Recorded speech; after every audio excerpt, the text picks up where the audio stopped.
السلام عليكم ورحمة الله وبركاته. بسم الله الرحمن الرحيم. الصلاة والسلام على رسوله الكريم. أما بعد، نن زه بیا د یو نوي درس سره حاضر یم د عبدالوهاب اکیډمي چینل د طرفه.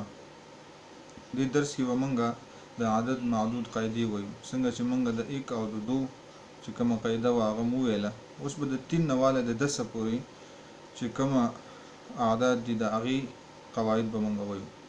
د 3 نه د 10 پورې چې کوم اعداد دي هغې کې 2 قاعدې دي.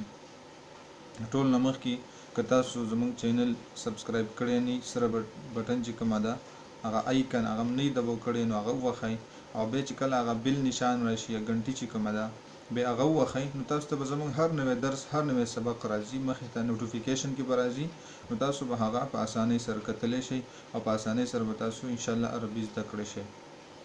نو په دې درس کې به مونږه د 3 نه واله 10 پورې چې کوم اعداد دي د هغې قاعدې به وایو.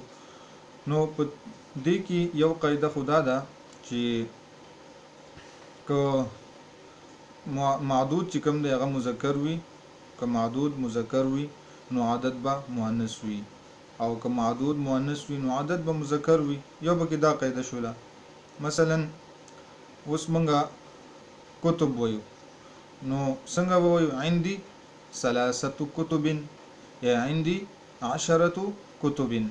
یو خدا شوله. او بیا چې کوم دی اوس دلته کې ګوره عندي 3 کتب، 3 کتب، کتب دا مذکر دی، نو د دې لپاره چې کوم عدد راځي هغه به مؤنث راځي، 3 یا 10 7 به راځي، تا به سره راځي. او بل که فرض که دا مؤنث وي، دا معدود چې کوم دی دا مؤنث وي، یعنی ساعت دی، ساعات دی، نو څنګه به وایو؟ عندي 3 ساعات یا عندي 8 ساعات، عندي 7 ساعات. بیا به داسې وایو چې کله معدود مؤنث وي نو عدد به مذکر راځي.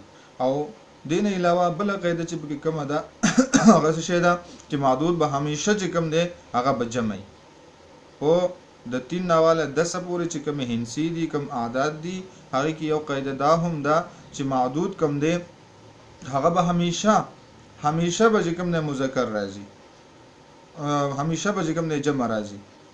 مذکر او مؤنث قاعده خو موږ مخکې ویله، خو په معدود کې چې کوم دی په 3 نه واله د 10 پورې 13 پورې چې کوم معدود دی هغه به همیشه جمع راځي او مکسور به وي. مکسور څه ته وایي؟ یعنی اخره کې به کسره وي، اخره کې به 2 زیرونه تنوین وي، یعنی 3 کتب، 10 کتب یا 8 ساعات یا 3 ساعات. دې تاسو خپل وګورئ اخره کې څه شی دی؟ اخره کې مکسور دی، یعنی 2 زیرونه راغلي.